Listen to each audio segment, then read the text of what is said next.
Boa tarde, pessoal. Aqui estamos gravando um vídeo sobre um trabalho de refugiados na Europa. E aqui temos uma convidada muito importante, que é a Daiane. Ai, meu Deus. Boa tarde. Então, em poucas palavras, professor, eu quero que você diga qual que é o principal fator que explica o aumento dos fluxos de refugiados para a Europa nos últimos anos. Então, eu acredito que seja as guerras, né? As guerras tanto civis, aí por conta das guerras vira aquela confusão na cidade, a cidade fica precarizada, né? A gente vê o tempo todo nos jornais, né? Como aqueles bombardeios, e daí eles perdem famílias, crianças, enfim, e daí eles tentam sair daquele lugar. Acho que qualquer um naquela situação faria a mesma coisa, né? E daí a Europa é mais próximo e eles acabam indo pra lá. Mas a gente também recebe refugiados, por exemplo, na América, né? Latina vem pra cá também. De todos os lugares, né? De todos os lugares. Na sua visão sociológica, qual desses elementos pesa mais para forçar milhões de pessoas a deixar seus países? Eu acho que é a mesma coisa, né? Acho que o fato deles, a família principalmente, né? Imagina, perder a família, perder tudo, e daí eles acabam saindo pra sobrevivência mesmo. E daí quando eles vão pra esses países, eles acabam levando um pouco de tudo, né? Levam um pouco da cultura deles, da comida deles. Mas eu acho que é essa questão aí da violência mesmo, da pobreza. Então, professor, e o que a história diz sobre essas reações tão diferentes dentro do mesmo continente? Assim, olha, a história, por exemplo, nesses lugares ali do Oriente Médio, principalmente questões religiosas, né? Eles brigam o tempo todo por conta disso. E daí nos últimos anos, questões do petróleo, né, da economia, as visões que eles têm sobre, imagina, grupos que pensam totalmente diferente. A gente tem, por exemplo, ali agora nos últimos anos, né, dessa questão da religiosidade, né?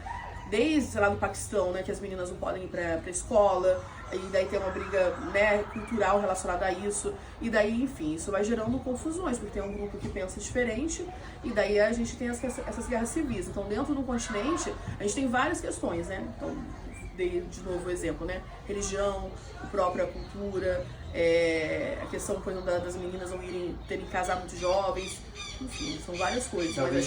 Talvez essas pessoas também, né, professora, que têm uma opinião diferente, não conseguem respeitar as opiniões dos outros, né? E daí, assim, se a gente parar pra pensar também, a própria Europa tem uma culpa nisso. Por exemplo, a gente tá falei do Oriente Médio, mas na África, um grande problema foi o fato deles, na época do imperialismo, terem entrado ali, terem tirado ouro e matéria-prima, e daí aquelas guerras internas deles é provocada pela própria Europa. Aqui na América também eles fizeram isso com a gente, né? Vem pra cá, tira nosso ouro, tira nossas matérias-primas, leva índio pra lá, leva animais, e daí a gente começa a brigar entre a gente. Os limites de terra são modificados, eles não respeitam isso, então até a própria Europa tem culpa nisso, né? Sim, tem até um estudo que eu ouvi falar esses dias, num site lá, que os portugueses roubaram cerca de 120 toneladas de ouro da gente, que eles conseguiram contar, mas a base é de mais ou menos 200 toneladas de ouro. Então, ó, um monte de tempo atrás eu fui a Minas, em Ouro Preto, e o rapaz fez uma explicação pra gente dizendo que dava pra ligar, fazer uma ponte entre ali Ouro Preto até Lisboa, que é a capital de Portugal, de ouro maciço. Então, com certeza deve ter por trás ainda mais, né? Que não foi contado. Vai. E para os refugiados que conseguem chegar, quais são os seus maiores desafios de integração? Emprego, idioma, preconceito? O que pesa mais?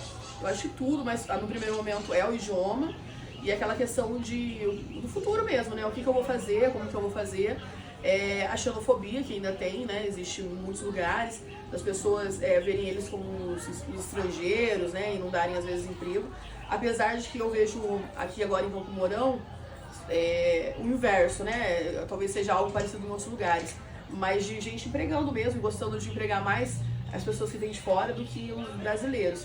Pelo fato de eles talvez terem aquela coisa de compromisso, nossa, se eu não fazer bem feito, eu vou perder tudo. Mas eu acho que a questão do futuro, tipo, o que eu vou fazer, como vai ser daqui pra frente, e a questão do idioma, talvez a própria comida, né, que seja um grande fator, seja o que mais pega.